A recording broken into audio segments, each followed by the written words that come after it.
Travailler depuis chez soi, depuis la maison, ça en fait rêver plus d'un. Mais c'est pas forcément aussi agréable et aussi facile qu'on pourrait le croire.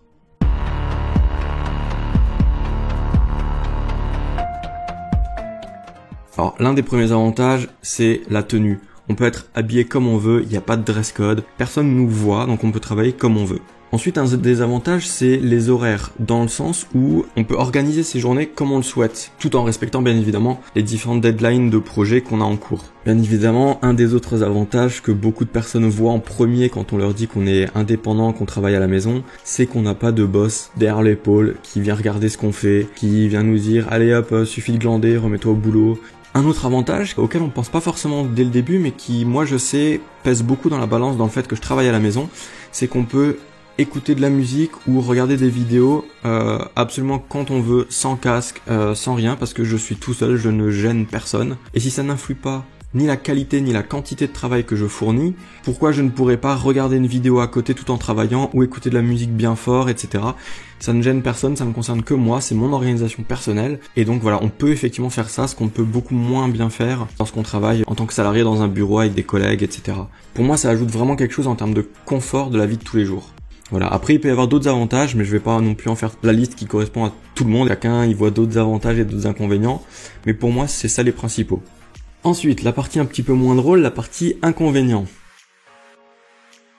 Alors, l'inconvénient qui, à mon avis, freine le plus de personnes qui ne sont pas naturellement dirigées vers la vie d'indépendant, c'est le fait de se retrouver entièrement seul. Il y a beaucoup de personnes quand même qui ont besoin d'interaction en fait dans leur journée de travail, principalement avec les collègues du coup, mais qui ont besoin de ces interactions sociales et de ne pas se sentir seul en fait. Moi je sais que c'est l'inverse en fait. Pour moi c'est presque un avantage. C'est-à-dire que je fonctionne mieux ainsi, je fonctionne mieux seul. Ça a des inconvénients, bien évidemment, c'est pour ça que je le mets dans cette liste, parce que le moindre souci, le moindre besoin, on est vraiment tout seul.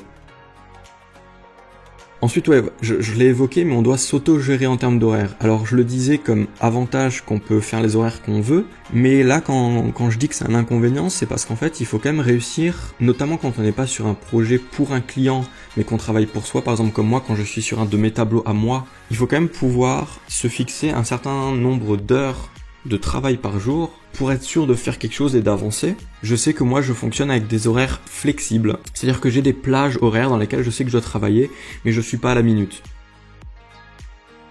Du coup, l'autre inconvénient et qui va un petit peu dans le même sens en fait, c'est le fait de lutter contre la procrastination, contre la glande. Bien sûr, je nuance, parce que si on est sur un projet pour un client, c'est pas du tout pareil que si on est sur un projet personnel. Il y a autant besoin de travailler sur l'un comme sur l'autre, mais sur un projet personnel, il n'y a rien qui nous force à travailler, à part l'envie.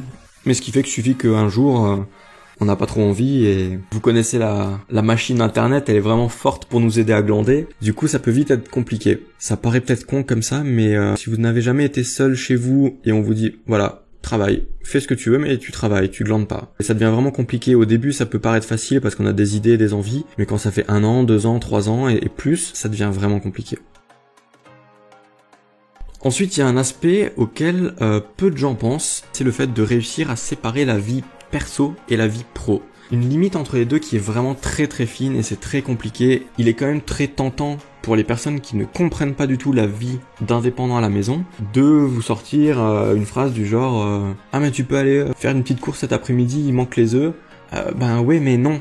Parce que je suis pas là, je suis au travail. J'ai entendu récemment une autre artiste parler de ce même sujet-là, du fait de séparer les deux, et qui disait quelque chose de très très vrai, c'est que son compagnon un jour lui avait dit qu'en fait pendant ce temps qu'elle faisait sa pause de repas, elle pouvait étendre le linge, parce qu'elle était en pause, donc elle travaillait pas, donc elle pouvait le faire. Et en fait elle lui a simplement répondu que ben non, parce que lui quand il est en pause au travail, c'est du vrai temps libre, il est pas en train de faire un autre travail. Et du coup, elle quand elle fait une pause, ben elle a également le droit à ce temps de pause personnel. Il faut pas que on remplace nos temps de pause par des temps de travaux à la maison, ménagers.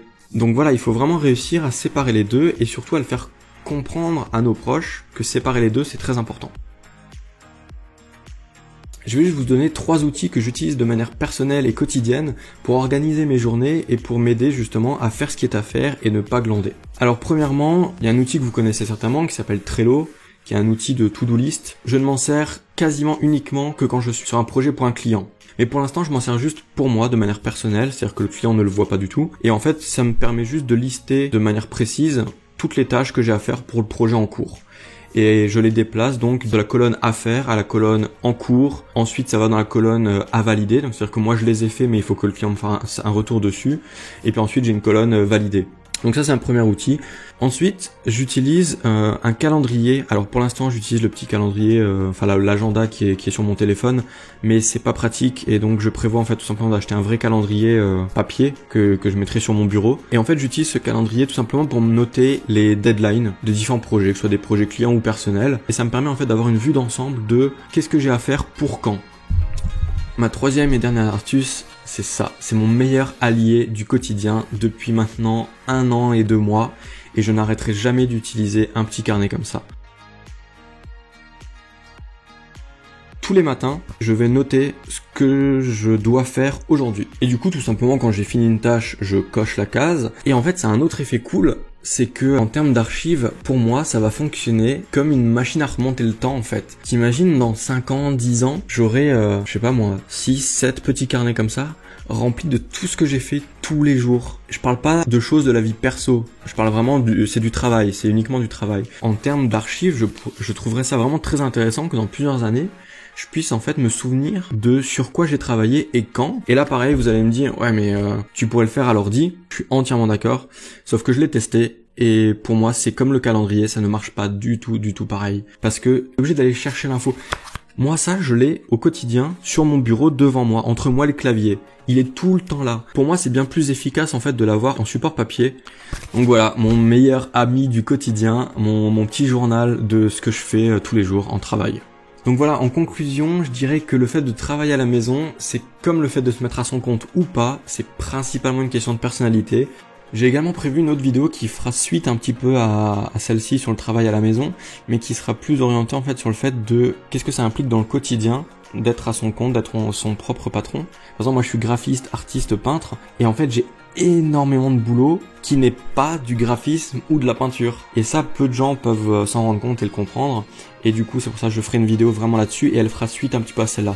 Donc voilà, j'espère que cette vidéo sur le travail à la maison, à domicile, vous aura plu, qu'elle vous aura éclairé sur ce que peut être les avantages et les inconvénients du fait de travailler chez soi. Si vous-même vous travaillez chez vous ou que si vous avez envie de vous y mettre mais vous osez pas encore, n'hésitez pas avec les commentaires à poser des questions, des remarques ou partager vos expériences à vous. Merci d'avance à tous ceux qui voudront bien partager et liker cette vidéo, c'est toujours sympa. Abonnez-vous à la chaîne YouTube pour pas louper les futures vidéos et moi je vous dis salut, à la prochaine vidéo. Ciao.